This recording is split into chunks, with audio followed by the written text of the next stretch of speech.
சங்கீதத்தினுடைய புஸ்தகம் 81வது அதிகாரம் 13-14 வாசிக்கலாம். சங்கீதம் 81, 13, 14. என் ஜனம் எனக்கு செவி கொடுத்து இஸ்ரவேல் என் வழிகளில் நடந்தால் நலமாயிருக்கும். நான் சீக்கிரத்தில் அவர்கள் எதிராளிகளை தாழ்த்தி என் கையை அவர்கள் சத்துருக்களுக்கு விரோதமாக திருப்புவேன். அப்பொழுது கர்த்தரை பகைக்கிறவர்கள் அவருக்கு இச்சகம் பேசி அடங்குவார்கள்.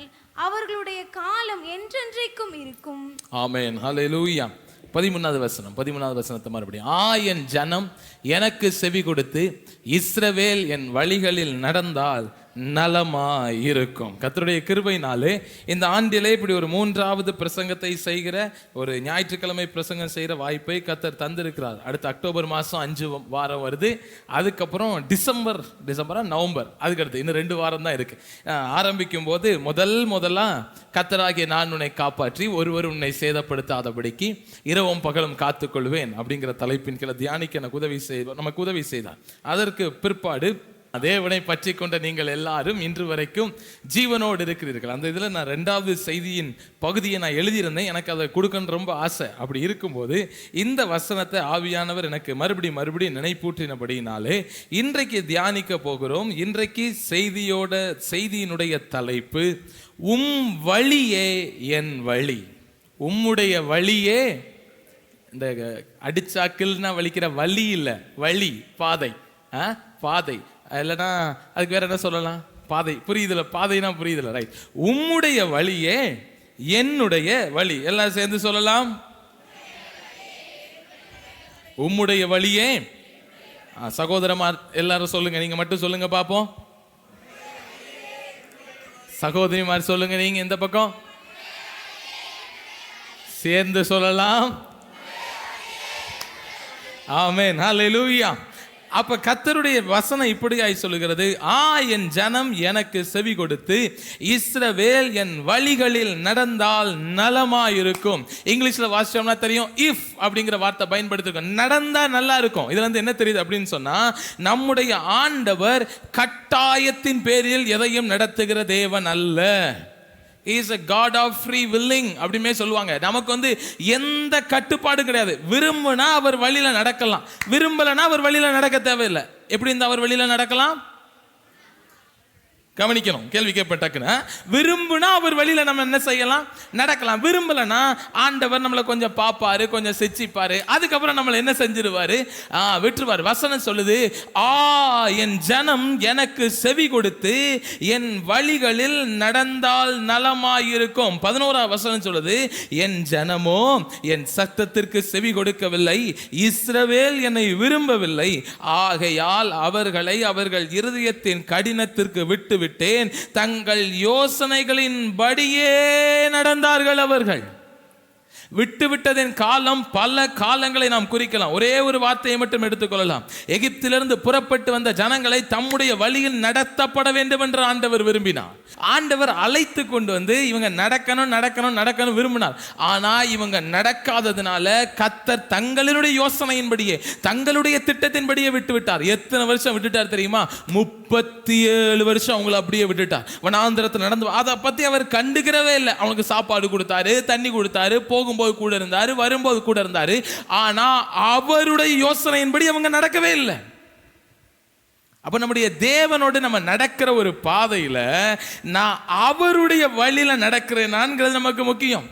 எல்லாரும் சொல்லலாம், இப்ப பழைய தலைமுறையும் சொல்லும், இந்த தலைமுறையும் சொல்லும், என் வழி இல்ல பரவாயில்ல சொல்லுங்க, அது ஸ்கூல் டயலாக் தான், ஒன்றும் பிரச்சனை இல்லை. ஸ்கூல் என் வழி தனி வழி. அது ஒரு சினிமாக்காரர் சொன்னார். பிற்பாடு அது ரொம்ப பொதுவான டயலாக்காவே மாறிட்டு, அது சினிமா பார்த்தவங்க பார்க்காதவங்க எல்லாருக்குமே தெரிய டயலாக்கா மாறிட்டு. ஆனா நம்முடைய வழி என்னன்னா தேவனின் வழி, அவருடைய வழியே என்னுடைய வழி.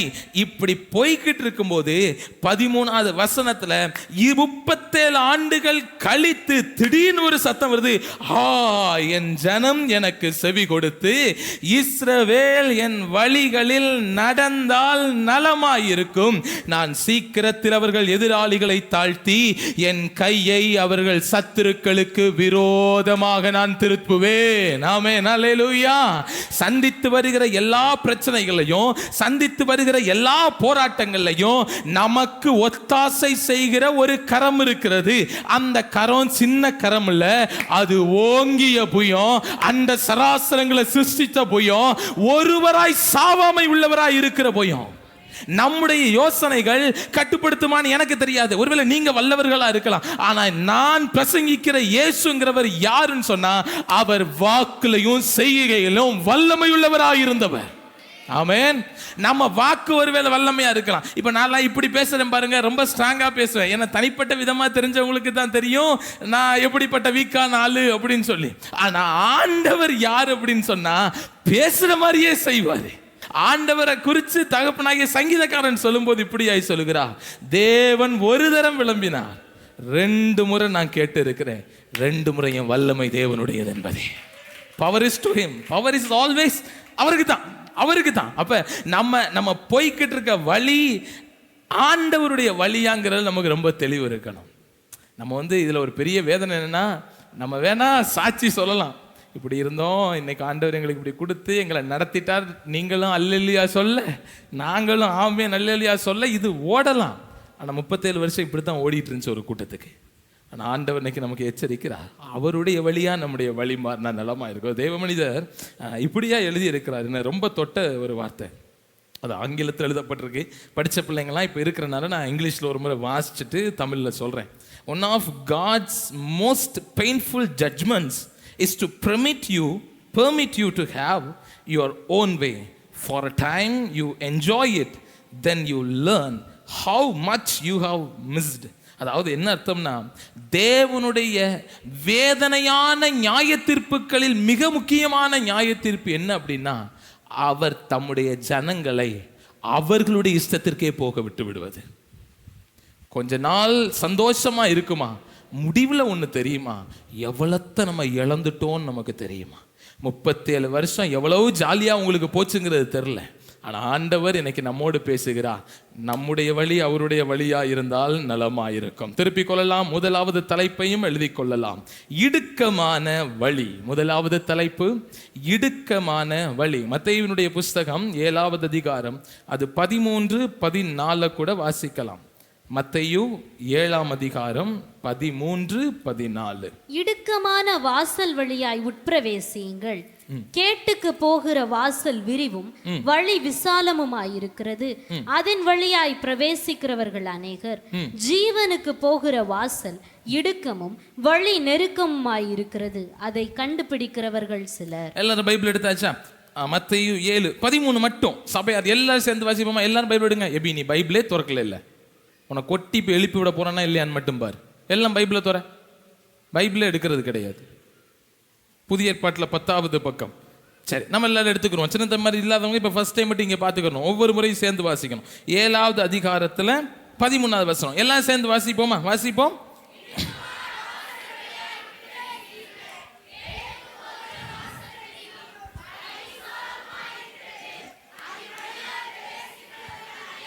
ஆமென், ஹல்லேலூயா.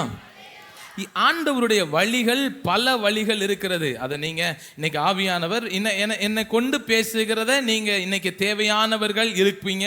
அதை நீங்க உள்வாங்கிக் கொள்ளுங்க. நீங்க தொடர்ந்து வேதத்தை வாசிக்கும் போது ஆண்டவர் தம்முடைய வழிகளை உங்களுக்கு உணர்த்தி கொண்டே இருப்பார். தினமும் ஒரு நீதிமொழிகள் வாசிக்கிறது கூட அதற்காகத்தான் நம்ம வாசிக்கிறோம். முதல் ஒரு வழி நமக்கு சொல்லப்பட்டிருக்கிறது, இடுக்கமான வாசல் வழியாய் உட்பிரவேசியுங்கள். இங்கிலீஷ் டிரான்ஸ்லேஷன்ல இது எப்படி இருக்கு அப்படின்னு சொன்னா, ரோடு அப்படின்னு சொல்லப்பட்டிருக்கு. நம்ம சாதாரணமா இல்ல, நேரோ கேட் அண்ட் நேரோ ரோடு அப்படின்னு சொல்லியிருக்கு.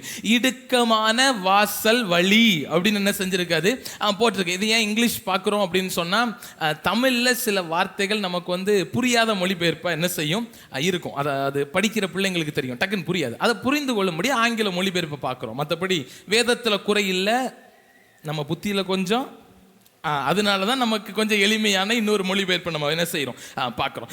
ஆண்டவர் என்ன சொல்றாருன்னா, ஒரு இடுக்கமான வாசல் வழியா நீ போப்பா, இடுக்கமான ஒரு பாத வழியா போ அப்படின்னு நமக்கு என்ன செய்யறாரு சொல்றாரு. இது மலை பிரசங்கத்துல ஒரு பிரசங்கம், மத்தேயு 5ல் ஆரம்பிக்கிற பிரசங்கம், கிட்டத்தட்ட முடிவடைய போகுது. தேசத்தையே மாற்றின பிரசங்கம், உலக அரங்கில் இயேசுவின் கோட்பாடுகள் அப்படின்னு அறியப்படுகிறது இந்த மலை பிரசங்கம் தான்.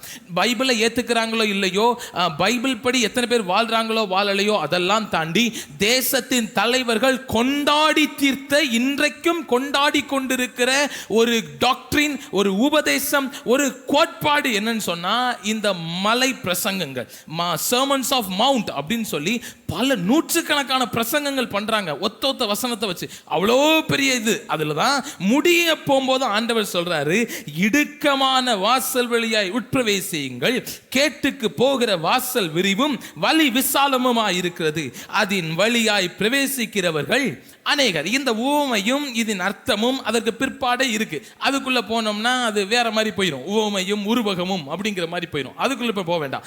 ஆவிக்குரிய கண்ணோட்டத்தோட இப்ப நம்ம இதை பார்க்க போறோம். ஆண்டவர் மலையிலிருந்து பிரசங்கம் பண்ணும்போது, இடுக்கமான வாசலை தேர்ந்தெடுக்கிற நீங்கள் பாக்கியவான்கள் அப்படின்னு சொல்றாரு.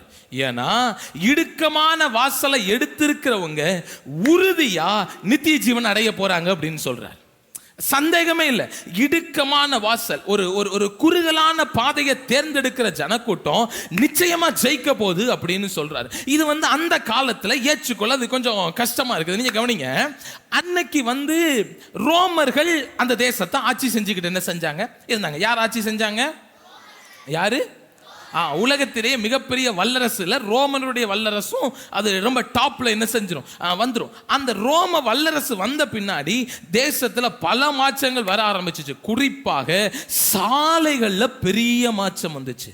அப்போ ஒரு பழமொழி கூட சொல்லுவாங்க, படிச்ச பிள்ளைங்க தெரியும், all roads lead to Rome. என்னப்பா நிறைய பேர் சொல்வீங்கன்னு நினைச்சேன், பாதி பேர் தெரியல. அதாவது ஏசப்பா வாழ்ந்த காலகட்டத்தில் உலகத்தின் எந்த மூலையிலையும் ஒரு நல்ல ரோட்டை பார்த்துட்டோம் அப்படின்னா தைரியமாக நடக்கலாமா.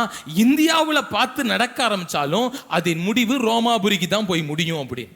அதாவது அர்த்தம் என்னன்னா, அவங்க அவ்வளவு வலுமான கட்டமைப்பு வச்சிருந்தாங்க. அப்ப ஏசப்பா என்ன சொல்றாங்க அப்படின்னா, இடுக்கமான வாசல் வழியா, ஒரு இடுக்கமான பாதை, யாருமே விரும்பாத ஒரு பாதையை தேர்ந்தெடுக்கிறீங்க பாருங்க, நீங்க தான் நித்திய ஜீவனை சுதந்திரித்துக் கொள்ள போறீங்க அப்படின்னு சொல்றாரு. அன்னைக்கு நிறைய ரோடு இருந்துச்சுங்க. 3 முக்கியமான ரோட்ஸ். நான் அந்த பேரில் சொல்லாம உங்களுக்கு புரியுற மாதிரி சொல்றேன். அரசாங்கமும் ராணுவமும் பயன்படுத்துகிற ஒரு பாதை இருந்துச்சு. அது ரொம்ப அழகா பராமரிக்கப்பட்டிருந்துச்சு, ரொம்ப சூப்பரா பராமரிக்கப்பட்டிருச்சு. சில சரித்திர குறிப்பு என்ன சொல்லுது அப்படின்னா, அப்பயே டோல்கேட் போட்டிருக்காங்க அங்க பக்கத்துல பார்த்து சொல்லுங்க. அப்பயே அதுல 2வது ஒரு ரோடு இருந்துச்சு. அது என்னன்னா, உள்ளூர் இணைப்புகளுக்காக, பட்டணங்களை இணைக்கிறதுக்காக சில ரோடுகள் இருந்துச்சு. அது இதை விட இது பரவாயில்ல அப்படிங்கிற மாதிரி என்ன செஞ்சிச்சு இருந்துச்சு. கடைசியா ஒரு ரோடு இருந்துச்சு. அந்த ரோடு என்னன்னா, கட்டக்கு முட்டக்கு, கட்டக்கு முடக்கு அப்படின்னு ஒரு ரோடு என்ன செஞ்சிச்சு இருந்துச்சு. இந்த ரோடுகள்லாம், இந்த பாதைகள் எல்லாம் எங்க இருக்கும் அப்படின்னா, குக்கிராமங்களுக்குள்ளேயும் மலைகள் உள்ள இடங்களிலையும் இப்படிப்பட்ட சாலைகள் இருக்க ஆரம்பிச்சிச்சு. ஒரு விசாலமான பாதை இருந்துச்சு. நம்ம பாஷையில சொல்லணும்னா, ஒரு பெரிய 6 வே மாதிரி, பெரிய ஹைவே 8 வே மாதிரி, ஒரு பெரிய 6 வழிச்சாலை மாதிரி ஒரு பெரிய வழி இருந்துச்சுங்க. அதுல அரசர்கள் பயணித்தார்கள், ராஜாக்கள் பயணித்தார்கள், பல வியாபாரிகள் தட்டு தடங்களின்றி தங்கள் வியாபாரங்களை செய்து கொண்டு இருந்தார்கள். 2ஆம் வகையான ஒரு சாலை இருந்துச்சு. அது பரவாயில்ல, நம்ம ஈசிஆர் மாதிரி இருந்திருக்கலாம், இல்லைன்னா நம்ம 4 வே மாதிரி இருந்திருக்கலாம். இந்த சாலைகள்ல அடுத்த நிலைமையில் உள்ள கொஞ்சம் வசதியானவங்க, கொஞ்சம் மேன்மையானவங்க பயன்படுத்த ஆரம்பிச்சாங்க. ரோமர்கள் பயங்கரமானவங்க, அவங்க கண்கள்ல இரக்கமே கிடைக்காது. அரசர்கள் போகிற சாலையில ஏழை எளியவர்கள்லாம் போனாங்கன்னா பெரும்பாலும் விசாரணை இல்லாம அவங்களுக்கு கொலை தான், அவங்கள கொண்டு போட்டுருவாங்க. அப்படித்தான் இருந்துச்சு. அப்படி காலகட்டங்கள் இருந்த பொழுது யாருமே கண்டுகொள்ளாத, பிரயோஜனப்படாத மலைக்கு போகிற ஒரு இடுக்கமான பாதை காணப்பட்டது. அதனாலதான் இயேசு சொன்னாரு, விசாலமான பாதையில அரசர்கள் போகிறார்கள், கொஞ்சம் விசாலமான பாதையில வியாபாரிகள் போகிறார்கள். ஆனா இந்த அரசர்களும் நித்திய ஜீவனை கண்டுகொள்ள போகிறது இல்ல, இந்த வியாபாரிகளும் நித்திய ஜீவனை கண்டுகொள்ள போகிறது இல்ல. வழியே இல்லாட்டியும் இந்த இடுக்கமான பாதையில வந்திருக்கீங்கல்ல, இது உங்களை எங்க கொண்டு வந்து விட்டுட்டுன்னு சொன்னா, நித்திய ஜீவனுக்கு நேரா உங்களை கொண்டு வந்து விட்டுருச்சு. வாழ்க்கையில சந்திக்கிற அத்தனை இடுக்கமான பாதைகளும் ஒண்ணு நிச்சயம், இயேசுவுக்கு நேரா நம்மளை கொண்டு போகுது. என்னைக்கு ராமேஸ்வரம் ஒரு போர்டை பார்த்தோன்னா நம்பிக்கை வருதா? ராமேஸ்வரம் வந்துட்டு தூரத்துல திருநெல்வேலி ஒரு அன்புடன் உங்களை வரவேற்கிறதுன்னு போர்டு பார்த்தோன்னு நம்பிக்கை வருதா? வாழ்க்கையில எந்த தருணத்தில் உங்கள் வாழ்க்கையில நீங்கள் இடுக்கத்தை பார்க்கிறீர்களோ, whenever you see narrow gates, எப்பையெல்லாம் இடுக்கமான பாதைகளை பார்க்கிறீங்களோ, அந்த பாதையின் மறுகரையில் உங்கள் மன்னவர் அமர்ந்திருக்கிறார். நமக்காக அவர் காத்து கொண்டிருக்கிறார். அவர் அங்க இருக்கிறார். அவர் அன்னைக்கும் விசாலமான பாதையில உட்காரல, இன்னைக்கும் விசாலமான பாதையில உட்காரல. இடுக்கத்தின் வழியாய் பிரவேசிக்கிற அத்தனை பேருடைய இடுக்கண்களை நீக்கி விடுவிக்கிற தேவனாகவே அவர் இருக்கிறார்.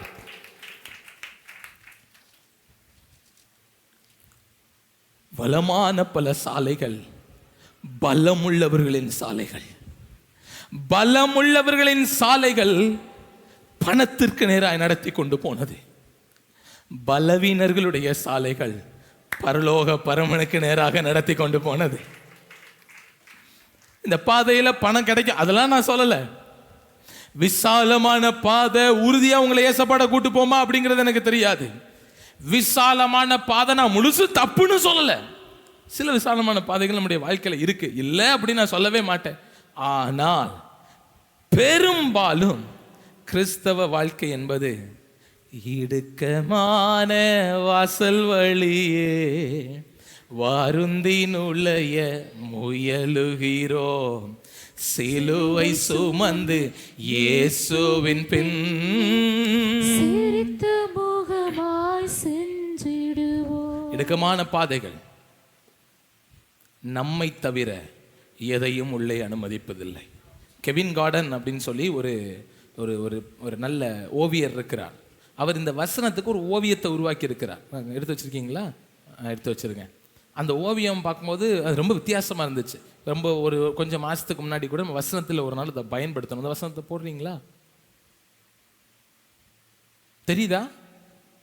இன்னும் கொஞ்சம், அவ்வளோதான் போதும். அந்த இடுக்கமான வாசல் அவர் எப்படி ஒப்புமைப்படுத்தியிருக்காருன்னா, ஒரு சிலுவை துவாரம் மாதிரியே அவர் ஒப்புமைப்படுத்தி இருக்கிறார். இதில் நீங்களும் நானும் இப்படி கையை விரித்து தான் உள்ளே வர முடியும். உலகத்தின் பணம் பொருள் எதுவும் இதுக்குள்ளே வர முடியாது. அப்போ வாழ்க்கையில் நம்ம சந்திக்கிற ஒவ்வொரு இடுக்கமான பாதைகள் எதை நமக்கு நேராக நடக்குதுன்னா, அவரை பார்ப்பதற்கு தடையாக இருக்கிற எல்லாத்தையும் மறுகரையில் வச்சுட்டு அவரை நோக்கி பிரயாணப்படுறதுக்கு நம்முடைய வாழ்க்கையில் அனுமதிக்கப்படுது. அவங்க சொல்கிறது உங்களுக்கு புரியுதா? இடுக்கமான பாதைகள் ஒருவேளை நம்ம சொல்லியிருக்கலாம், என் தேவன் எனக்கு கொடுத்தது தேவனுடைய வழியில் இது கிடைத்ததுன்னு கொஞ்ச காலத்தை நம்ம வச்சுக்கலாம்.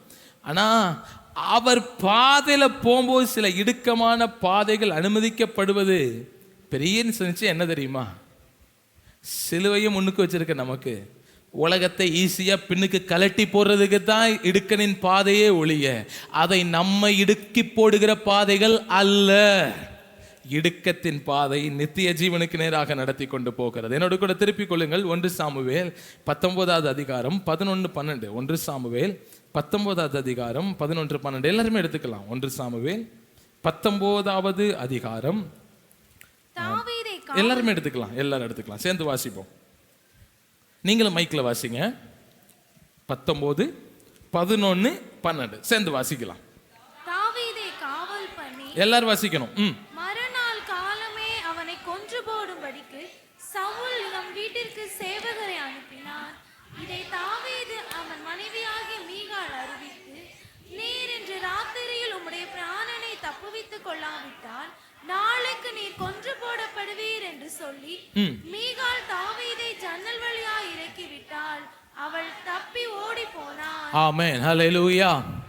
வாழ்க்கை நமக்கு பெரும் பாதையாக போய் கொண்டிருக்கலாம் பல வேளைகளில். ஆனால் அது நெருக்கமாய் மாறுவது பெரும்பாலும் தேவனுக்கு நேராக நம்ம இன்னும் சரிப்படுத்துவதற்கு தானே தவிர அது சாபத்தின் வெளிப்பாடு அப்படிங்கிறதற்கான அடிப்படை காரணிகள் மிக மிக வேதத்தில் குறைவாகத்தான் இருக்கிறது. அது கம்ப்ளீட்டாக இப்படின்னு சொல்லிட முடியாது. அதனால தான் சொன்னேன், இது உங்களுக்கு நிறைய பேரோட இன்னைக்கு ஆவியானவர் பேசுவார். இதை தொடர்ந்து நீங்கள் வேதத்தை தியானிக்கும் போது அவருடைய வழிகளை இன்னும் நீங்கள் என்ன செஞ்சுக்கிற முடியும். தாவீது இன்னைக்கு தேசத்தில் ராஜாவுடைய மருமகனா மாறி விட்டார். ராஜாவினுடைய மகனுக்கே தெரிஞ்சு போச்சு, இவர் தான் அடுத்த அரசர் அப்படின்னு தெரிஞ்சு போச்சு. இப்ப ராஜா சவுல் தாவீதை என்ன செய்ய நினைக்கிறார்னா, இவனை எப்படியாச்சும் கொலை பண்ணிடணும்னு சொல்லி ஒரு முறை முயற்சி பண்றாரு. அந்த முறை தப்பிச்சு பல முறை முயற்சி நடக்குது. இந்த சம்பவம் நடக்கிறதுக்கு கொஞ்சம் முன்னாடி ஈட்டியால குத்தி கொலை செய்யணும்னு பார்க்கிறாரு. ஹசன் எப்படி கொலை செய்யணும்னு முயற்சி பண்ணாரு? கத்தியால. சரி, நல்லா கவனிங்க. ஈட்டியால குத்தி கொலை செய்யணும்னு என்ன செஞ்சாரு? முயற்சி பண்ணாரு. இது நடக்கல. உடனே தாவீது அவருடைய வீட்டுக்கு போயிடுறாரு. அங்க இருக்கும்போது ராஜா என்ன பண்ணிடுறாரு அப்படின்னு சொன்னா, சேவகர்களை அந்த வீட்டை காவல் காக்கும்படி என்ன செஞ்சிடறாரு? அனுப்பிடுறாரு. நல்லா கவனிங்க. ராஜாவினுடைய அரண்மனையோ இல்ல இவர் பெரிய படைத்தளபதி, இவர் மறுபடியும் ராஜாவாக போகும்போது மறுபடியும் சொல்றாங்க, சவுல் இருந்த காலத்திலையும் இஸ்ரவேலுடைய சேனையை நடத்தி கொண்டு போனவரும் நீர்தான், வந்தவரும் நீர்தான், இஸ்ரவேலின் படைகளை ஜெயிக்க வச்சவரும் நீர்தான், திருப்பி கூட்டி கொண்டு வந்தவரும் நீர்தான். இப்படி இருக்கிற பாதையில இவர் அறைக்குள் இருக்கிறார். 2 வழி அங்கே கொடுக்கப்பட்டிருக்கிறது. ஒன்று விசாலமான வாசல், இன்னொன்று ஜன்னல் வழி. 2 வழி. ஒரு பெரிய வழி இருக்கிறது, விசாலமான வழி ஒன்று இருக்கிறது. அதே வீட்டில் ஒரு ஜன்னல் அப்படிங்கிற ஒரு வழி இருக்கிறது. அன்னைக்கு பழைய காலகட்டத்தில் இப்படி கம்பி அப்படிலாம் இருக்காது, வெறுமனே ஓப்பன் ஜன்னல், அது மூடித்தான் இருக்கும். இன்னைக்கு கூட நம்மள்கிட்ட கொஞ்சம் நிதி நெருக்கடிலாம் இருக்குங்கிற பட்சத்தில் அப்படிப்பட்ட அமைப்புகள்லாம் என்ன செய்கிறோம் பண்ணுறோம், இந்த ஸ்லைடிங் டோரை மட்டும் போட்டு விட்டுட்டு கிரில்லும் வைக்க மாட்டோம், ஒன்றும் வைக்க மாட்டோம். கொஞ்ச நாள் கழிச்சு அது என்ன செஞ்சுக்கிடுவோம், வச்சுக்கிடுவோம். இப்போ 2 வழி இருக்குதுங்க. ஒரு பெரிய வாசல் இருக்குது, ஒரு சின்ன ஜன்னல், ஒரு மனுஷன் மட்டும், ஒரு காத்து மட்டும் வந்து போகக்கூடிய ஒரு ஜன்னல் இருக்குது. இந்த வாசல் தான் மனுஷங்க போகி வர்றதுக்கான பாதை. ஜன்னல் மனிதர்கள் போய் திரும்பி வருவதற்கான பாதைகள்ல, மனிதர்கள் அந்த வழியா காத்த மட்டும் தான் உள்ள வாங்கிக்கிற முடியும். ஆனா இப்ப நீங்க நினைச்சு பாருங்க, ஆண்டவர் சொன்னதோட ஒப்பிட்டு பாருங்க. இந்த பெரிய வாசலுக்கு பின்னாடி மரணம் இருக்கு, தப்பிக்கவே முடியாத ஜன்னலுக்கு பின்னாடி நித்திய ஜீவன் இருக்குது. ராஜா அனுப்பிட்டாரு, நைட்டே அனுப்பிட்டாரு சேவர்ல காப்பாத்துறதுக்கு.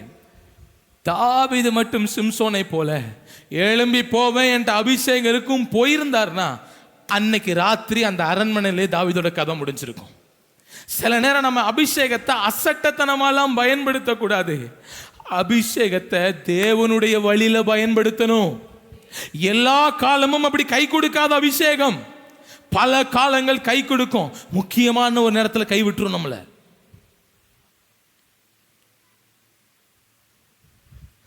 தேவனுடைய வழி ஒன்று பிரயாணப்படும் அப்படின்னு சொன்னா, நான் தாழ்மையாய் சொல்லுவேன், அது எவ்வளவு சின்ன வாசலா இருந்தாலும், அது எவ்வளவு ரொம்ப ரொம்ப வாய்ப்பே இல்லை, அப்படி நடந்ததே இல்லைன்னு சொன்னாலும், அந்த சிறிய வாசலுக்கு பின்பாய் மிகப்பெரிய அற்புதத்தை கர்த்தர் நமக்கு வச்சிருக்கிறாரு. அதனாலதான் திராணிக்கு மேலாக சோதியாமல் பலனையும் தந்து தப்பி செல்லுகிற வழியவும் அந்த சோதனைக்குள்ளதான் ஆண்டவர் வச்சிருக்கிறாரு. அதே ரூம் தான் வழக்கமா, இப்படித்தானே வழக்கமா பண்ணுவேன். It's leads to death. At the same time இன்னொரு சின்ன வாசல் நித்திய ஜீவனுக்கு நடத்தி போகுது. வாலிப தம்பியா இருக்கலாம், நம்ம வாலிபர்களா இருக்கலாம், வயோதிபர்களா இருக்கலாம். வழக்கத்தின்படி இதுல நன்மை உண்டாகாதே, வழக்கத்தின்படி இந்த வழியா ஒண்ணுமே நடக்காதே. கர்த்தர் ஜன்னல் வழியா நன்மையை கொண்டு வர முடியும்னா ஜன்னல் வழியா நன்மையை கொண்டு வருவார்.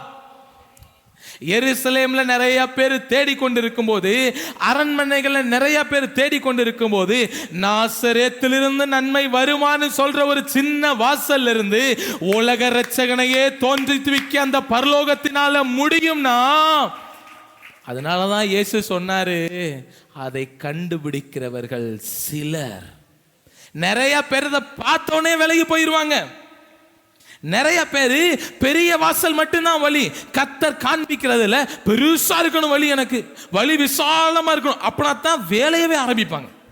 ஆண்டவருக்குள்ள ஓடுற ஓட்டத்தை, விசுவாசத்தை பெருசா உன்னை பார்த்துட்டு தான் ஆரம்பிக்கவே செய்வாங்க. இல்ல இல்ல இல்ல இல்ல, பெரிய வாசல் வழியா ரட்சிப்பு கிடையாது. ஆமென், ஹல்லேலூயா. ஒரு சின்ன வாசல் இருக்கிறது. கிறிஸ்தவர்கள் கொடுமைப்படுத்தப்பட்ட அந்த காலகட்டத்தில் முதல் 5 நூற்றாண்டுகளில் ஒரு ரோம சக்கரவர்த்தி இருந்தான். அந்த காலத்தில் அந்த பெரிய பெரிய ஸ்டேடியம் கட்டுவது, பெரிய பெரிய அந்த கலையரங்கங்களை அமைப்பது, அதன் நடுவில் மனிதர்களை துன்பப்படுத்தி ரசிப்பது ரோமர்களுக்கு வழக்கமாக இருந்துச்சு. அதுதான் அவங்களுக்கு பொழுதுபோக்கு. இன்னைக்கு எப்படி கிரிக்கெட் பார்க்கறதுக்கு கூட்டம் நிரம்பி வழியுதோ, மேற்கத்திய நாடுகளில் ஃபுட்பால் பார்க்கறதுக்கு கூட்டம் நிரம்பி வழியுதோ, அதே மாதிரி அன்னைக்கு அடிமைகளையும் வழி இல்லாதவங்களையும் கொண்டு வந்து மத்தியில், கிரவுண்ட் மத்தியில் போட்டு பசியான சிங்கங்களை திறந்து விட்டு அந்த சிங்கங்கள் விரட்டி போகும். அவன் பலன் இருக்கிற வரைக்கும் ஓடுவான். கடைசி அந்த சிங்கங்கள் அவனை கடிச்சு கொதறி தின்னுவதை அப்படி ரசிச்சு பார்த்தாங்க அவங்க. எல்லா ஆயுதங்களும் தரிச்ச ஒரு வீரனை அப்படி நடுவில் விட்டு அப்ராணிகளையும் அடிமைகளையும் சாதாரண மக்களையும் அந்த இடத்துல விட்டு அவனோட யுத்தம் செய்ய விட்டு பார்ப்பாங்க. அவனை ஜெயிக்கவே முடியாது. உயிர் போயிருங்கிற பயத்தில் அந்த அடிமைகள் முடிஞ்ச வரைக்கும் ஓடுவாங்க, முடிஞ்ச வரைக்கும் போவாங்க. அவர்களை துன்பப்படுத்தி கொலை செய்வதை பார்த்து ரோமர்கள் அப்படி ரசிச்சாங்க. அதுதான் ரோமர்களுடைய பழக்கமாக இருந்துச்சு. இப்படிப்பட்ட கலை அரங்கங்களை கட்டுவது அன்னைக்கு ரொம்ப விருப்பமா. அதனால ஒரு குறிப்பிட்ட ஒரு மன்னன், நான் நிறைய பேரை சொன்னா உங்களுக்கு நிறைய குழப்பனால பேர் சொல்லாம சொல்றேன், ஒரு பெரிய கலை அரங்கத்தை கட்டினான். அந்த கலையரங்கத்தை கட்டி முடிச்சு அவன் அந்த திறப்பு விழாவுக்கு வந்து திறக்கிறதுக்கு முன்னாடி இந்த அரசன் வந்து பார்த்தான். அந்த கலையரங்கம் அவ்வளோ அழகா இருந்துச்சு, ஸ்டேடியம் சூப்பரா இருந்துச்சு.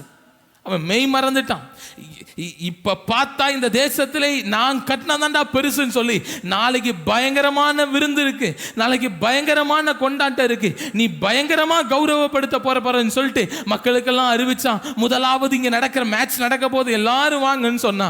அந்த காலகட்டம் கிறிஸ்தவர்கள் துன்பப்படுத்தப்படுகிற காலகட்டங்களா இருந்தது. வாலிபர்களா இருக்கிற கிறிஸ்தவர்கள், பலவான்களா இருக்கிற கிறிஸ்தவங்களை மைதானத்து நடுவில் விட ஆரம்பிச்சாங்க. பலவீனமானவர்கள், கொஞ்சம் வயதானவங்க, குழந்தைகள், இவங்களெல்லாம் அங்கங்க இருக்கிற தூண்கள்ல கட்ட ஆரம்பிச்சாங்க.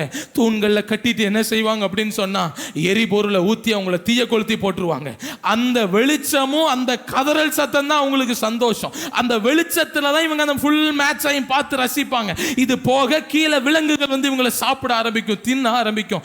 இப்படி நிறைய நூற்றுக்கணக்கான ஜனங்கள், கிறிஸ்தவர்கள் கொளுத்தப்படும் பொழுது எப்படி இருக்குன்னு அந்த அரசன் கேட்கும் போது, அதை கட்டின கட்டட கலை நிபுணர், நம்ம பாஷையில சொன்ன அந்த இன்ஜினியர் சொன்னான்னா, நானும் கிறிஸ்தவ விசுவாசத்தை உடையவன், கொளுத்த வேண்டுமானால் என்னையும் சேர்த்து கொளுத்தி போட்டு விடு. மறுபடியும் சொன்னானா, விளையாடாத, நான் உண்மையிலேயே செஞ்சிருவேன். அவன் கிறிஸ்தவனுடைய விசுவாசத்தை மறுதலிக்காதனால மேல இருந்து அவனை பிடிச்ச கீழே தள்ளி விடுறதுக்கு ஆயத்தம் பண்ணினார்களாம். அவன் சொன்னாராம், இப்பொழுது மரிக்கிறேன், என் மன்னவரின் மாளிகைக்கு செல்லுகிறேன்.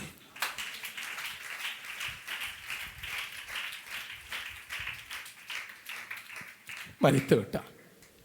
நம்முடைய முற்பிதாக்கள், இந்த வேதத்தை சுமந்தவர்கள், இந்த இடுக்கமான வாசலை எப்படியெல்லாம் பயன்படுத்தி இருக்கிறார்கள் என்று நீங்கள் பார்க்க வேண்டும்.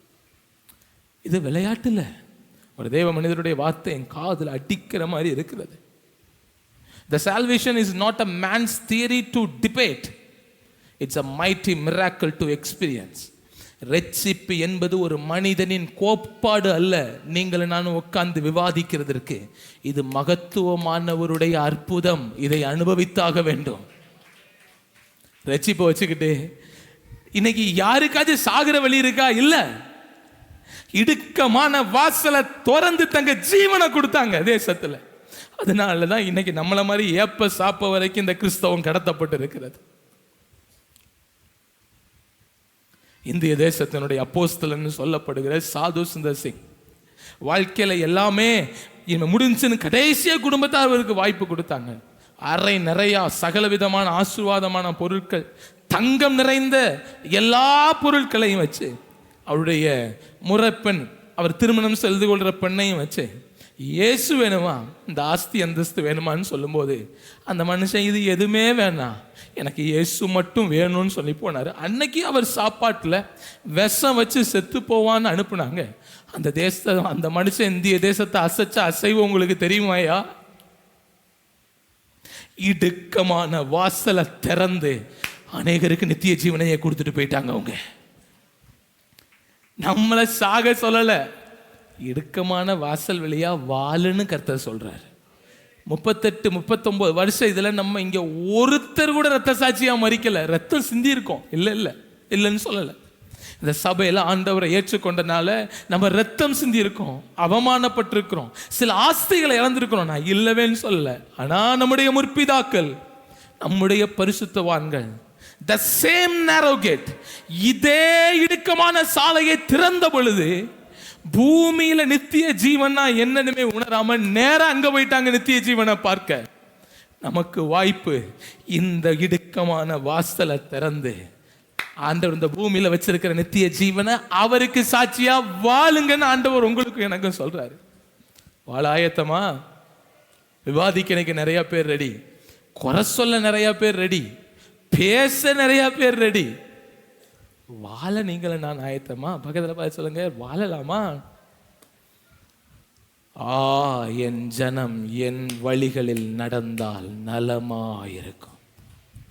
எதெல்லாம் கிரயம் பண்ண முடியுமோ கர்த்தருக்காக கிரயம் பண்ணலாம், இயேசுவுக்காக எதையும் கொடுக்கலாம். ரெண்டாவது ஒன்று தியானிக்க போகிறோம். என்ன தியானிச்சோம்? அதனால நம்முடைய வாழ்க்கையில ஒவ்வொரு முறையும் இடுக்கமான வாசலை பார்க்கும்போது சோர்ந்து போக வேண்டாம், நம்பிக்கையோடு இடுக்கமான வாசலில் பிரவேசியுங்கள். நம்முடைய தேவ நித்திய ஜீவனை அளிக்கிறவராய் இந்த இடத்துல கர்த்தர் இருக்கிறார். சின்னதை கொண்டுனாலும் பெருசை செய்ய அவர் போதுமானவர். இரண்டாவது ஒரு தலைப்பு எழுதிக் கொள்ளலாம், காயப்பட்ட வழி. காயப்பட்ட வழி. லூக்கா 10வது அதிகாரம் 30வது வசனம். லூக்கா 10:30 எல்லாரும் எடுத்துக்கொள்ளலாம். லூக்கா 10:30 எல்லாரும் எடுத்தாச்சா? சின்ன தம்பிமாரெல்லாம் எடுங்க. இயேசு பிரதியுத்தரமாக, ஒரு மனுஷன் எருசலேமிலிருந்து எரிகோவுக்கு போகையில் கள்ளர் கையில் அகப்பட்டான். அவர்கள் அவன் வஸ்திரங்களை உரிந்து கொண்டு அவனை காயப்படுத்தி குற்றுயிராக விட்டு போனார்கள். ஹல்லேலூயா. இது நம்ம எல்லாருக்கும் தெரிஞ்சது.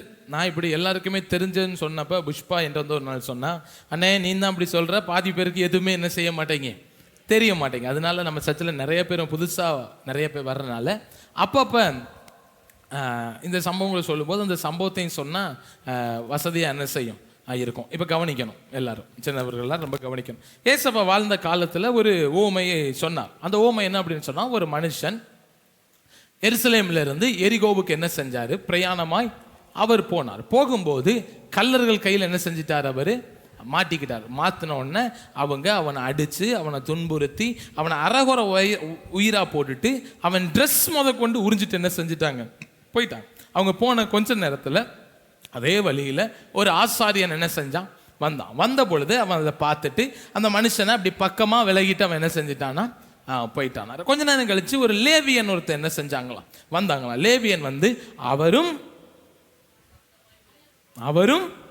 பார்த்துட்டு அப்படி விலகி என்ன செஞ்சுட்டாராம், போயிட்டாரா. கடைசியா ஒரு சமாரியன் அந்த வழியா வந்தாராம். அவர் வந்த உடனே மனது உருகி போனாரு. அந்த மேல ஆயின்மெண்ட் எல்லாம் போட்டாரு, திராட்சை ரசம் எல்லாம் போட்டாரு. அவர் காயத்தெல்லாம் கட்டினாரு. தன் சுய வாகனத்தின் மேல ஏற்றி கொண்டார். அந்த வாகனம் என்னது, எருமையா, கழுதை. Very good. சண்டே கிளாஸ் டீச்சருக்கு ஒரு கிளாப் பண்ணிடலாம். கழுதைன்னு கரெக்டா சொல்லியிருக்கிறாங்க. ஒரு கழுதை மேலே அவரை ஏற்றிட்டு அவர் அப்படியே அங்கே கொண்டு போய் பக்கத்தில் இருந்த ஒரு சத்திரத்தில் கொடுத்து ஒரு நாள் பராமரித்து மறுநாள் கிளம்பும்போது கொஞ்சம் 2 காசை கொடுத்து, இதுக்கு மேலே இவனை பார்த்துக்கோங்க, இனிமேலும் செலவானா இந்த வழியாக நான் என்ன செய்வேன், வரும்போது உங்களுக்கு நான் கொடுத்துட்டு போகிறேன்னு சொன்னான். சொல்லிட்டு இதுக்கு ஒரு ஓமையை சொன்னார். இந்த ஓமையினுடைய அர்த்தம் வேற, அந்த ஓமை சொல்லப்பட்டதன் நோக்கமும் வேற. அதை வந்து நம்ம இப்போ தியானிக்க வேண்டாம், அது வேற. இது எழுத்தின்படி எழுதப்பட்ட நோக்கம் வேற. இப்போ நம்ம அப்படி தியானிக்க போறது இல்லை. ஆவிக்குரிய விதத்தின்படி நம்ம என்ன செய்ய போறோம், தியானிக்க போறோம். அந்த மனுஷன் போகும்போது அவன் கள்ளர்களால் காயப்பட்டான். இதுல இந்த இடத்துல நம்மளை வச்சிருப்போம். நம்ம காயப்பட்டுட்டோம், குற்றுயிரும் குறவுயிரமா நம்ம போயிட்டோம். நம்ம அந்த இடத்துல இருந்திருந்தா நம்ம விடாம செய்யற ஒண்ணு அந்த மனுஷன் செய்யாதது. அது என்னது? பாதி பேர் கேள்வியை கவனிக்கல இல்ல, இப்ப கவனிங்க. நம்ம அந்த இடத்துல இருக்கோம், நம்ம போற வழியில நம்மளை பிடிச்சி அடிச்சு அரை வயிறா போட்டு எல்லாத்தையும் உருவிட்டு போயிட்டாங்க. நம்ம மட்டும் தான் இப்ப இருக்கோம். இப்போ 2-3 பேர் வாராங்க, 2-3 பேர் வராங்க, அதில் கடைசி ஆள் வந்து நம்மளை தேத்தி காப்பாற்றிட்டாரு. இப்படி நடந்தால் நம்ம ஒன்று செய்வோம், ஆனால் இந்த விடாமல் செய்வோம். ஆனால் அவர் அந்த மனுஷன் அதை செய்யவே இல்லை. வெரி குட், ஆன்சர் வந்துட்டு. அதனால் இதை எப்படியே விட்டுறக்கூடாது. முதல் ஆன்சர் வந்துடுச்சு. சரி, நீங்கள் இந்த பக்கம் சொல்லுங்கள்.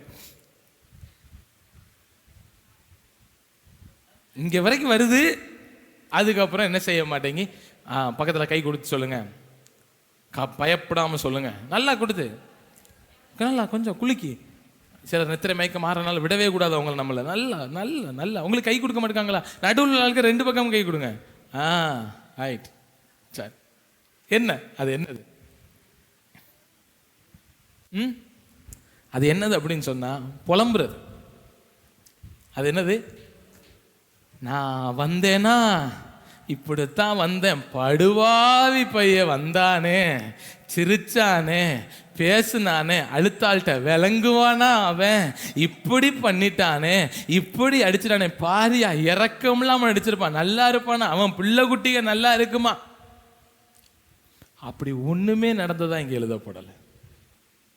எல்லாரும் செஞ்சது எழுதப்பட்டிருக்கு. ஆசாரியன் வந்தான், அவனுடைய செயல் ஒன்று எழுதப்பட்டிருக்கிறது, அவன் பக்கமாய் விலகி போனான். லேவியன் ஒருவன் வந்தான், பக்கமாய் விலகி போனான். இந்த சமாரியன் வந்தான், அவனுக்கு உதவி செய்தான். ஆனால் இந்த அடிபட்ட எரிகோவுக்கு போன மனுஷன், எருசலேமிலிருந்து எரிகோவுக்கு போன மனுஷன், அவன் பிரயாணப்பட்டான் என்பது மட்டும்தான் எழுதப்பட்டிருக்கிறது. கல்லறிடத்தில் அகப்பட்டான், அது மட்டும்தான் எழுதப்பட்டிருக்கு. அதுக்கப்புறம் என்னன்னுமே எழுதப்படலை.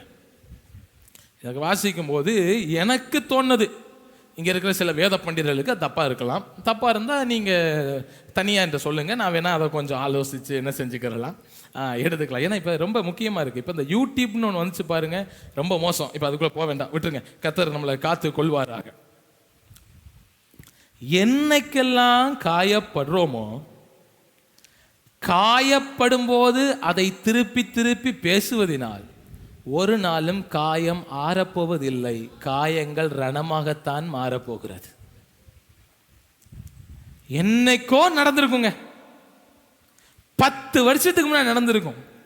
திரும்ப திரும்ப திரும்ப திரும்ப பேசி கொஞ்சம் ஆறி இருக்கா, அந்த மனக்காயம் ரொம்ப பெருசாயிட்டா.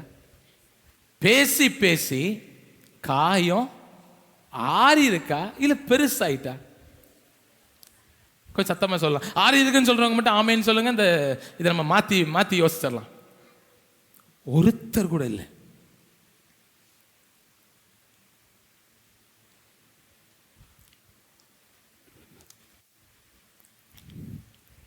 எருசலேமில் ஒருவன் இருப்பானேயானால் அவன் எப்படி இருப்பான் அப்படின்னு சொன்னா, அவன் ஒருத்தனா இருந்தாலும் உம்மாலே ஒரு சேனைக்குள் பாய்வேன். அவன் தேவனால ஒரு மதிலையும் தாண்டிடுவான். அவன் தான் எருசலேம் நகரத்தான். எருசலேம் நகரத்தான் ஒருவன் இருப்பானேயானால், எருசலேம் நகரத்தான் ஒருவன் இருப்பானேயானால் அவன் பராக்கிரமசாலிகளுடைய ஒளிமுக வாசலுக்குள்ளேயும் போய் அவ்வளவு பேரையும் கொன்னுட்டு அங்க இருக்கிற தண்ணியை இங்க எடுத்துட்டு வந்துருவான். அவன் தான் எருசலேம் நகரத்தான். கர்த்தருடைய அப்பத்தின் வீட்டில் ஒருத்தன் இருப்பான்னு சொன்னான், மகாராஜாவின் வீட்டில் ஒருத்தன் இருப்பான்னு சொன்னான். கர்த்தருடைய வார்த்தவனை எப்படி மாத்திரும்னா, இந்த உலக மனுஷன் எய்கிற அம்பு அவன் வெண்கல புயத்துல பட்டு உருண்டு ஓடுற மாதிரி கர்த்தர் மாற்றிடுவார்.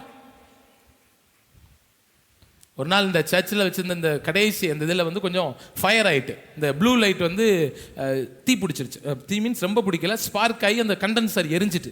அது சர்ச்சு கட்டின புதுசு ஒரு மாதத்துக்குள்ளே நடந்துட்டு எங்களுக்கு பயங்கர இதாக போச்சு. என்னடா இது இப்படி இருக்கு? ஏன்னா இது அட்டை மாதிரி தானே இருக்கும், இது ஃபால்ஸ் சீலிங் தான், இப்படி அட்டை மாதிரி தான் இருக்கும். உடனே நாங்கள் அடித்தோம் எங்களுக்கு செஞ்ச அண்ணனுக்கு, அண்ணே இப்படி ஃபயர் ஆகிட்டுனே, இப்படிலாம் ஆனால் நம்ம என்னென்ன பண்ணுறது அப்படின்னு சொல்லும்போது அவர் சொன்னார், தம்பி பாஸ்டர் கவலையே படாதீங்க, 5 மணி நேரம் தீ எரிஞ்சாதான் அந்த அட்டை உருகவே ஆரம்பிக்கும்னு சொன்னார். ஒரு மனுஷன் கண்டுபிடிச்ச அட்டைக்கு, ஒரு ஜிப்சம் சீட்டுக்கு இவ்வளவு ரெசிஸ்டன்ஸ் இருக்கு. ரெசிஸ்டன்ஸ்னா இவ்வளவு தாங்கும் திறன் இருக்கு. ஒரு காலத்துல நம்முடைய கர்த்தருடைய தாசர்கள் எல்லாம் வசனம் வந்தப்பயே உட்கொண்டாங்க. அதனால வெண்கல வில்லு கூட உங்க புயத்துல பட்டு உருண்டு ஓடிட்டு. இன்னைக்கு எருசலேம் கூட்டத்தாரா மகாராஜாவின் நகரத்தாரா இருக்கிற நமக்கு ஒரு சுடு சொல்ல தாங்க முடியல, ஒரு சுடு சொல்ல தாங்க முடியல, ஒரு வார்த்தையை கடந்து போக முடியல. ஐயோ காயமா இருக்கேனே, அப்படி கேட்டுட்டாங்களே, என்னை இப்படி கேட்டுட்டாங்களே. எரேமியா புலம்புறாரு, எரேமியா புலம்புறாரு. ரணவீத்தி அங்க இல்லாம போயிட்டானா, இல்ல கிளையாத்தின் பிசிந்தைலம் தான் இல்லாம போயிட்டா? காயப்பட்டுட்டா குணமடைவானே, குணமடைஞ்சவன் மறுபடியும் ஆண்டவருக்காக எழும்புவானே. இதுதான எருசலேம் நகரத்தானுடைய திட்டமும் நோக்கமும். ஒரு கூட்டம் அன்னைக்கு பாடிச்சல, எருசலேம் நகரத்தார் ஒரு கூட்டம் பாடிச்சல, யுத்தத்துல பார்த்துக்கிட்டு இருக்கோம். அவர்களோ முறிந்து விழுந்தார்கள். என்ன நடக்குன்னு தெரியல, நாங்களோ எழுந்து நிமிர்ந்து நிற்கிறோம். நம்ம படுத்தே விட்டோமே, படுத்தே விட்டுட்டோமே. நான் யார்? என் வழி கர்த்தருடைய வழியில மட்டும் இருக்குன்னு சொன்னா, எனக்கு விரோதமாய் ஏயப்படுகிற சத்துரு வெள்ளம் போல வரும்போதெல்லாம் எனக்குள் இருக்கிற ஆவியானவர் எனக்கு கொடியேற்ற போதுமானவராய் இருக்கிறார். If it is a God's way, it should be that. அது தேவனுடைய வழியா இருந்தால் அது அப்படித்தான் இருக்கும். அது தேவனுடைய வழியா இருந்தால் அது அப்படித்தான் இருக்கும். சிலர் நம்மை காயப்படுத்தலாம், சிலர் நம்மை நோகடிக்கலாம், என்ன இருக்கலாம். நான் எழுதிட்டு வந்திருக்கேன், எப்பொழுதெல்லாம் காயம் அடைகிறோமோ, வார்த்தையினாலே, சூழ்நிலையினாலே, செயலினாலே, பாதையினாலே, எப்பொழுதெல்லாம் நாம் காயப்படுகிறோமோ, இந்த காயத்தின் வழி காயம்பட்ட கர்த்தருடைய ஜனம் சண்டைக்கு போகக்கூடாது, குணப்படுகிற சத்திரத்துக்கு போகணும். நீங்க காயம்பட்ட நிலையில மறுபடியும் சண்டைக்கு போனா குணமடைய முடியாது. சத்திரத்துக்கு போனா குணமடையலாம். அங்க உங்க தேய்ச்ச ஒருத்தர் இருக்கிறாரு, அங்க உங்களை ஆற்ற ஒருத்தர் இருக்கிறாரு, இன்னும் காயம் பட்டாலும் காயம் கட்ட ஒருத்தர் இருக்கிறாரு. எவ்வளவு பெரிய ஆசீர்வாதம் தெரியுமா? இந்த உலகத்துல இயேசு பிறந்தப்ப அவருக்கு சத்திரத்துல இடம் இல்ல. இன்னைக்கு வாழ்ற நமக்குள்ள இயேசு பிறந்திருக்கிறனால காயப்படுகிற அத்தனை வேளையிலையும் நமக்கு சத்திரத்துல இடம் இருக்கு. வானமும் பூமியும் கொல்லக்கூடாதவருக்கு சத்திரத்தில் இடம் இல்ல. வானம் பூமியும் கொல்லக்கூடாதவர் உங்களுடைய என்னுடைய இல்லத்தில் என்னுடைய உள்ளத்துல பிறந்தனால சத்திரத்துக்கு தூக்கிட்டு போக ஒரு ஆளு, பராமரிக்க ஒரு ஆளு, காசு கட்ட ஒரு ஆளு, இனி என்ன நடந்தாலும் நம்மள காயம் கட்ட ஒரு ஆள் இருக்கிறாரு. இன்னும் நம்பிக்கை இல்ல, இன்னும் சண்டை போட போறோமா? தேவனுடைய சமூகத்துக்கு போக போறோமா? பேசிக்கிட்டே இருக்க போறோமா? என்னைக்கு காயத்து கட்டப்படுறது? என் ஜனம் என் வழிகளில் நடந்துட்டாலே அவனுக்கு நலமா இருக்கும். அப்பா நல்லாவே இல்ல என் வழியில நடந்தாலே இது நல்லா இருக்கும். அப்பா ஒரு சாட்சி சொன்னாங்கல்ல, சீக்கிரமா பேசினாங்க அப்படின்னு. நம்ம ஆசை என்னன்னா சண்டை போடணும், நம்மள மாதிரியே கர்த்தரும் சண்டை போடணும், அவனை அடிக்கணும், அவனை உரைக்கணும். நம்ம அந்த டைம் நம்மளே பிச்சை எடுக்கிற நிலைமையில இருக்கோம். நான் ஒரு உதாரணத்துக்கு சொல்றேன், நம்ம எங்களை சொல்றேன். அன்னைக்கு நம்மளை அவமானமா பேக்கும்போது நம்ம எப்படி இருந்தோம்? ரொம்ப எளிமை. பிச்சைக்காரனுக்கு கூட ஒருவேளை சோறு கிடைக்கும். ஊழியர் குடும்பம் ஊரப்பானைக்குள்ள கையை விட்டு சாப்பாடை எடுத்து அலசி சாப்பிட்ற நிலைமையில இருந்திருக்காங்க. இப்போ அவனை விட நம்ம பெரிய ஆளாக்கனா என்ன பண்ணணும்னா, நம்மளை விட அவனை அது தரித்திரனா மாற்றணும். அதை கர்த்தர் செய்ய மாட்டார். அதுக்கு பதிலாக என்ன பண்ணுறாருன்னா, காயப்படுத்துகிறார், கட்டு போடுகிறார், சீர்படுத்துகிறார், ஸ்திரப்படுத்துகிறார். அவனை விட நம்மளை பலப்படுத்தி அவன் தலைக்கு மேல நம்மளை கர்த்தர் உயர்த்தி வச்சிடுறாரு. This is God's way. இதுதான் கர்த்தருடைய வழி. என் ஜனம் என் வழியில நடந்துட்டாலே அவனுக்கு நலமா இருக்கும். அப்படி நடந்தா நான் எதிராளியை சீக்கிரம் தாழ்த்திடுவேன், இவனை உயர்த்திடுவேன். உச்சிதமான கோதுமையினாலும் கண்மலையின் தேனியினாலும் உன்னை திருப்தியாக்குவேன். அப்படின்னு இந்த சங்கீதம் முடியுது. தட்ஸ் த வே. அப்படிதான், அதான் வழி. அது ஒண்ணுதான் வழி. நீங்க நம்ம இஷ்டத்துல நம்ம வழியில நடந்து நடந்து நடந்து ஒன்னு ரெண்டு சாதிச்சு சாட்சி கூட சொல்லணும்னா சொல்லிக்கோங்க. அப்படி வாழ்ந்தா வாழ்ந்துக்கோங்க. காயம்படுகிற வழியா இருந்தாலும் என்னை கட்டு போடுகிற ஒரு கர்த்தர் இருக்கிறார்னா தைரியம் அந்த பாதையில நீங்க போங்க. நான் எழுதியிருக்கேன். எனக்கு நான் ஜெபிக்கும் போது என் உள்ளத்தில் வந்த வார்த்தையை, காயம்பட்ட பாத்திரங்கள் எல்லாம் கர்த்தரோடு பயணித்தால் கர்த்தரின் கையில் அதுதான் கனமான பாத்திரம். காயம்பட்ட பாத்திரங்கள் எல்லாமே கனமான பாத்திரம். காயப்படும் போதெல்லாம் தங்களை தேவ சமூகத்தில் ஊற்றி விட்டவர்கள் முடிவில் எல்லாருமே கனப்படுத்தப்பட்டார்கள். காயங்கள் நம்மை கனவீனத்திற்கு நேராக நடத்தி கொண்டு போவது இல்லை. காயங்கள் நம்மை கனமுள்ள பாத்திரங்களாய் மாற்றும்படி நம்மை நடத்தி கொண்டு போகிறது.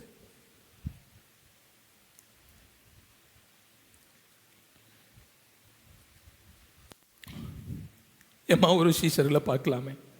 லூக்கா 24வது அதிகாரத்தில் அதில் 19வது வசனம் 19 வாசிக்கலாம். லூக்கா 24:19. அவர் எவைகள் என்றார். அதற்கு அவர்கள், நசரேயனாகிய இயேசுவை குறித்தவைகளே. அவர் தேவனுக்கு முன்பாகவும் ஜனங்கள் எல்லாருக்கு முன்பாகவும் செய்கையிலும் வாக்கிலும் வல்லமையுள்ள தீர்க்கதரிசியாயிருந்தார். நம்முடைய பிரதான ஆசாரியரும் அதிகாரிகளும் அவரை மரண ஆக்கினைக்குட்படுத்தி சிலுவையில் அறைந்தார்கள். அவரே இஸ்ரவேலை மீட்டு ரட்சிப்பவர் என்று நாங்கள் நம்பி இருந்தோம். இவைகள் சம்பவித்து இன்று 3 நாள் ஆகிறது. ஆனாலும் எங்கள் கூட்டத்தை சேர்ந்த சில ஸ்திரீகள் அதிகாலமே கல்லறையின் இடத்திற்கு போய் அவருடைய சரீரத்தை காணாமல் திரும்பி வந்து அவர் உயிரோடு இருக்கிறார் என்று சொன்ன தேவ தூதரை தரிசித்தோம் என்று சொல்லி எங்களை பிரமிக்க பண்ணினார்கள். இது நம்ம எல்லாருக்கும் தெரிஞ்ச சம்பவம். இவ கவனிக்கலாம். இந்த சம்பவம் தெரிஞ்சவங்க நீங்க அமைதியா இருக்கலாம், தெரியாதவங்க கற்றுக்கொள்ளலாம். ஏசப்பா மரிச்சிட்டாரு, 3 நாள் கழித்து உயிர்த்துட்டார். ஆனா இதை யாருமே நம்புற மனநிலைமையில இல்லை. அப்படி இருக்கும் பொழுது ஒரு கூட்டம் மறுபடியும் எருசலேமிலிருந்து எம்மாவூரை நோக்கி என்ன செய்கிறது? போகிறது. இவர்கள் எருசலேமில் காத்திருக்கிற வேண்டியவர்கள் எம்மாவூர் நோக்கி பிரயாணப்பட ஆரம்பிக்கிறார்கள். பக்கத்துல கரங்களை பிடித்துக் கொள்ளலாம். நல்லா இருக்கீங்களா? டீ எதுவும் வேணுமா? என்ன சொல்றாங்க? வேண்டான்னு சொல்லிட்டாங்கல்ல, அப்போ விட்டுருங்க, ஒன்றும் பிரச்சனை இல்லை. சரி, அப்போ எம்மாவூருக்கு போகிறாங்க அந்த கூட்டம். இவங்க போகும்போது இவங்களுக்கு அது புரியவே மாட்டேங்குது. என்னென்னமோ நடந்து போச்சு. இதில் நம்ம என்னத்தை பார்க்கணும், அதை மட்டும் நான் சொல்லி முடிக்க போகிறேன்.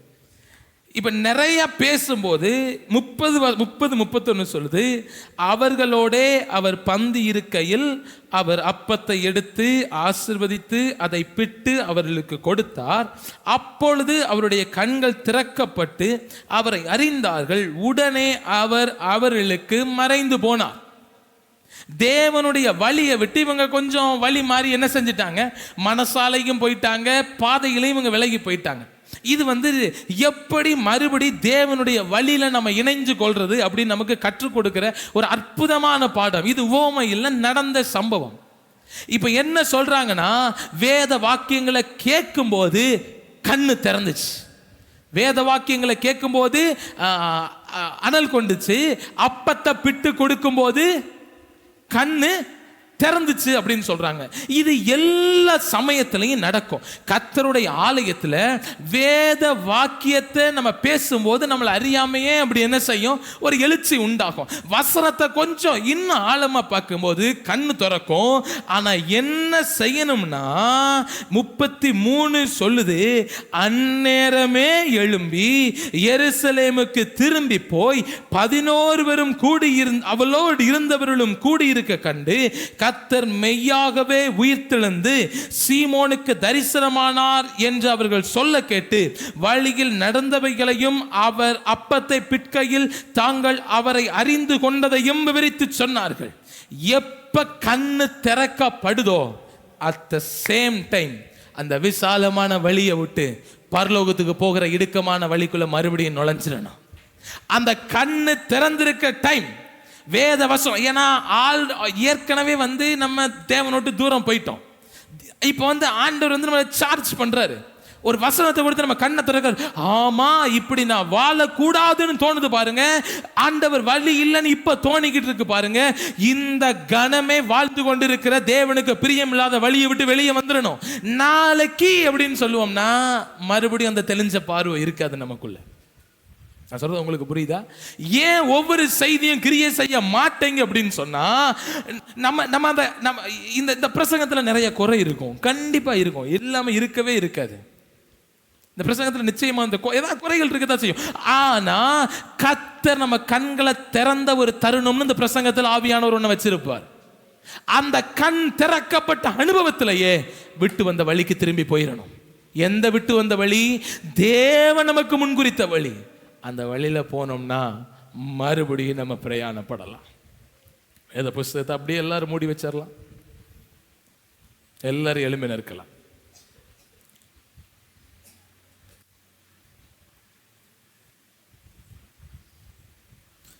ரெண்டே தான், இடுக்கமான வழி, காயப்பட்ட வழி. இது மட்டும்தான் ஆண்டவருடைய வழின்னு நான் சொல்லலை. நிறைய வழிகள், ஆண்டவருடைய வழிகள் இருக்கு. இன்னைக்கு ஆவியானது இதை பேசியிருக்கார், ரொம்ப தேவையானது.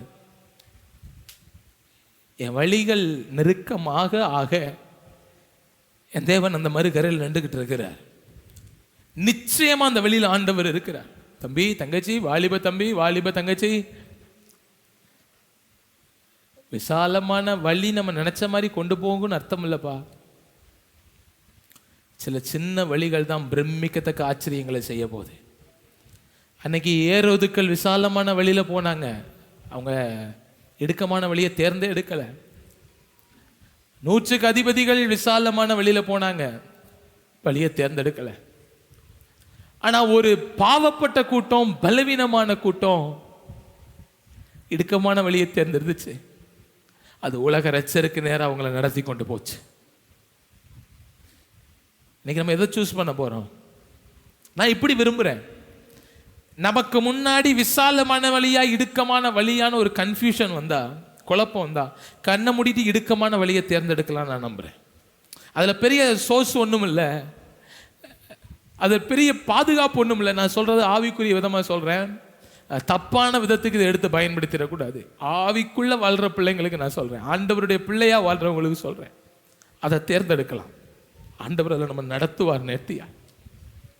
காயப்பட்ட வழியில் இருக்கிற நம்ம காயத்தையே பேசிக்கிட்டு இருக்கிறதுனால ஒரு நாள் குணமடைய போறதில்லை. காயங்கள் இன்னும் பெருசாகும், இன்னும் பெருசாகும், இன்னும் பெருசாகும். 4 பயணிகள் அந்த வழியிலே பிரயாணப்பட்டார்கள், ஒருவன் தான் காயப்பட்டான். ரொம்ப முக்கியம். தற்செயலா வந்த ஆசாரியன் அதுல காயப்படல. அதுல 2 வார்த்தை கொடுக்கப்பட்டிருக்கு. தற்செயலா வந்தாங்க அவங்க, அவன் காயப்படல. அந்தபடியே லேவியனும் வந்தான்னு சொல்லுது, அவனும் இப்ப தற்செயலா தான் வந்திருக்கான். தற்செயலா வந்த 2 பேருமே காயப்படல,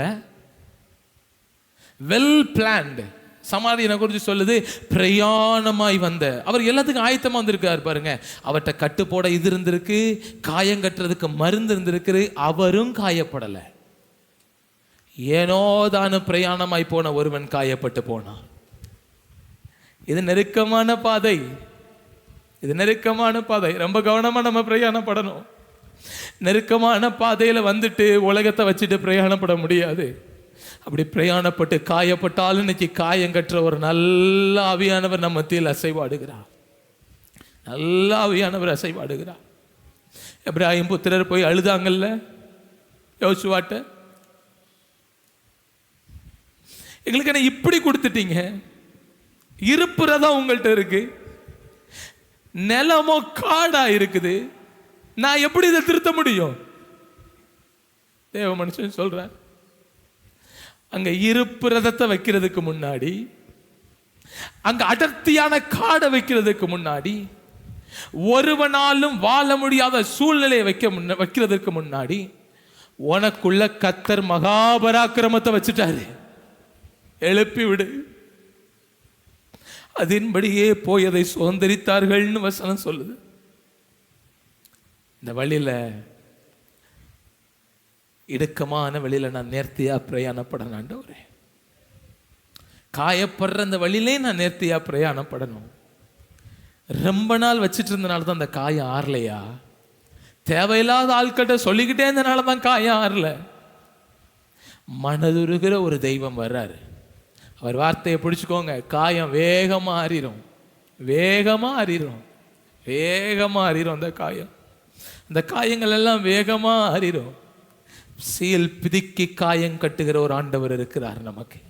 மனதின் காயங்களோடு வாழ்வது தேவனுடைய வழி அல்ல. மனதின் காயத்தை கூட ஆற்ற முடியாத அளவுக்கா சிலுவையின் காயங்கள் பலவீனமானதுன்னு நீங்க நிரூபிக்க முயற்சி பண்றீங்க? என் ஜனம் என் வழிகளில் நடந்தால் நலமாயிருக்குமே, என் வழியில நடந்தால் நலமாய். உண்மைதான் உண்மைதான் உண்மைதான். கரிகருத்து போயிருக்கிற அனுபவம் தான். ரொம்ப தீங்கான பாங்கேடான காயங்கள் தான். பலமா வெட்டுற மாதிரி, சத்துரு வெற்ற வண்ணமா வெட்டப்பட்ட வழிதான்.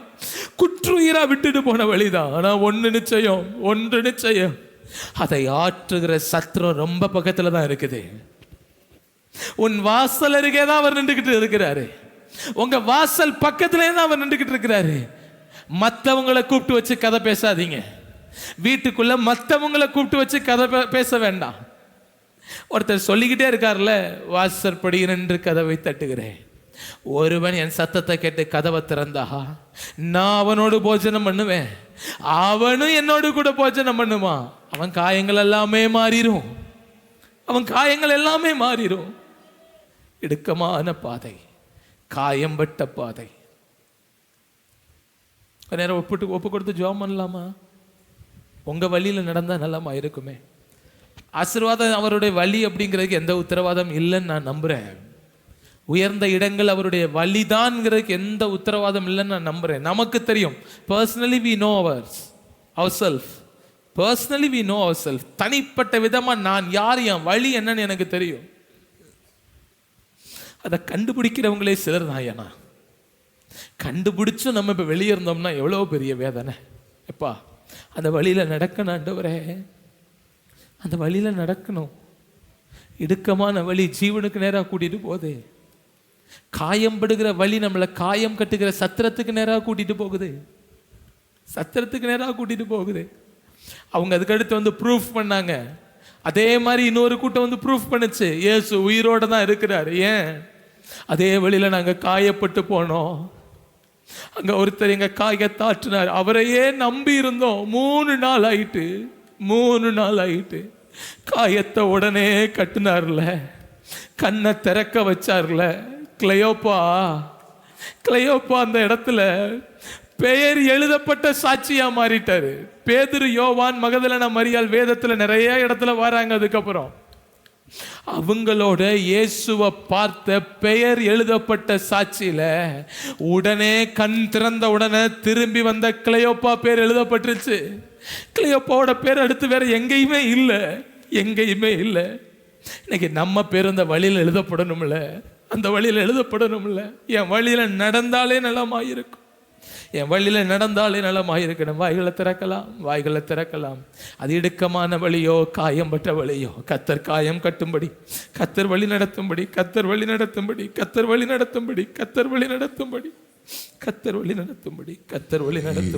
தேவ சமூகத்தில் ஒரு உணர்வுள்ள ஒரு தேவ வார்த்தை. இடுக்கமான வழி, காயப்பட்ட வழி. நம்முடைய நெருக்கத்தை நிச்சயமாய் தேவன் மாற்றுவதற்கு ஒரு பெரிய சத்திரத்தில் இடம் இருக்கிறது. அந்த சத்திரம் அண்ணால் ஓடி போய் விழுந்தாங்கல்ல, அந்த சத்திரத்தில் எஸ்தர் ஓடி போய் விழுந்தாங்கல்ல, அந்த சத்திரத்தில் யோசேப்பு ஓடி போய் விழுந்தாங்கல்ல. ஏன்? எல்லாவற்றுக்கும் இந்த வார்த்தையை கொடுத்த அந்த சத்திரத்தில் இயேசு போய் விழுந்தார்ல. விழுந்த ஒருவரையும் அந்த சத்திரம் வீதியில் தள்ளி விடலை. அவருக்கு சத்திரத்தில் இடம் இல்லை. ஆனால் இன்னைக்கு தேவன் இந்த சபையாகிய சத்திரத்தை வைத்திருக்கிறார். நீங்கள் எப்பெல்லாம் அவர் சமூகத்தில் போய் விழுகிறீங்களோ, எப்பெல்லாம் அவர் பாதத்தில் போய் விழுகிறீங்களோ, வேதத்தில் அநேகரை நம்ம தியானிச்சுக்கிட்டு போயிட்டே இருக்கலாம். விழுந்தவங்கெல்லாம் மறுகரையில் மன்னன் மாளிகையில், மறுகரையில் மன்னன் மாளிகையில், மறுகரையில் மன்னன் மாளிகையில். நன்றியப்பா, நன்றியப்பா, நன்றியப்பா, நன்றியப்பா, நன்றி. இந்த வார்த்தைக்கு நேராக எங்களை ஒப்பு கொடுக்கணும். நல்ல உணர்வோடு கூட இந்த வார்த்தை எனக்கு அநேகருடைய இருதயத்தை திறந்திருக்கிறது. இந்த வருஷத்தின் 6வது மாதத்தின் 5வது ஓய்வு நாளும் அபிஷேக ஆராதனை நாளில் ஆண்டவரே, இனி நான் புலம்ப மாட்டேன்ப்பா, இனி நான் புலம்ப மாட்டேன், இனி நான் புலங்க மாட்டேன். நான் எப்பயுமே நான் சொல்கிற வழி இடுக்கமான வழி. பெருக்கத்தை பார்த்து ஓடுறதுனால தான் நான் வீணாக போயிடுறோம். பெருக்கத்தை பார்த்து போயிடக்கூடாது. இடுக்கமான பாதை, இடுக்கமான பாதை, இடுக்கமான பாதை. அந்த பாதையினுடைய முடிவு மறுகரையில் மன்னன் மாளிகையில் நான் அனுப்பேன். மறுகரையில் மன்னன் மாளிகையில் அனுப்பேன். வாழ்வுக்கு செல்லும் வாசல் இடுக்கமானது. வாழ்வுக்கு செல்லும் வாசல் இடுக்கமானது. பரலோகம் செல்லும் பாதை நெருக்கமானது.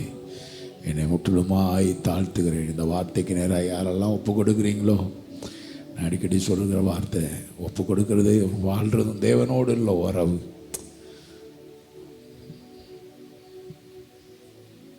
அவர் சமூகம் தான் நமக்கு ஒரு பெரிய பலன். அவர் சமூகம் தான் பெரிய பலன். 2 நாளாக சரியான மனத்தில் ஒரு அழுத்தம். நான் காலையில் கூட வீட்டில் சொன்னேன், ரொம்ப இருதயம் அழுத்தமாக இருக்கு. திரையை சொன்னான், காலையிலேயே ஆலயத்தில் போய் உங்களுக்காக ஜெபம் பண்ணிட்டு வந்திருக்கேன்ப்பா. நான் நேரப்பட கிளம்பி பலிபீடத்தில் வந்து முழங்கால் போட்டு ஒரு 1/2 மணி நேரம் அவர் சமூகத்தில் முழங்காலில் நின்றேன். ஆரம்ப ஜெபம் பண்ணும் பொழுதே அந்த அழுத்தம் மாறி போனது. ஒன்று தெரியும், அவர் சமூகம் அழுத்தங்களை மாற்றுகிற இடம். அவர் சமூகம் அழிவிலிருந்து நம்மை தப்பு வைக்கிற இடம். அவர் சமூகம் நமக்கு நம்பிக்கையை கொடுக்கிறது. அவர் நல்லவர், கிருபையுள்ளவரே. இந்த வார்த்தைக்கு நேராய் இடுக்கமான வழி, இடுக்கமான வழி, இடுக்கமான வழி, காயப்பட்ட வழி. 2 வழியிலே ஆண்டவரே, இந்த நாளில் ஆரம்ப விண்ணப்பத்தில் சொன்ன மாதிரி எங்கள் முன்னிலைமை விட எங்கள் பின்னிலைமை கேடாக போயிடக்கூடாது. எங்கள் முன்னிலைமை விட எங்கள் பின்னிலைமை மேன்மையாக இருக்க எங்களுக்கு உதவி செய்யும். இந்த வார்த்தையை கொடுத்து உங்கள் மகனை ஆசீர்வதியும். இன்னும் தெய்வீக வெளிப்பாடும் தேவ கிருபையும் கர்த்தருடைய வருகை வரையும் தான் காணப்படட்டும். இயேசுவின் நாமத்தில் நல்ல பிதாவே, ஆமென்.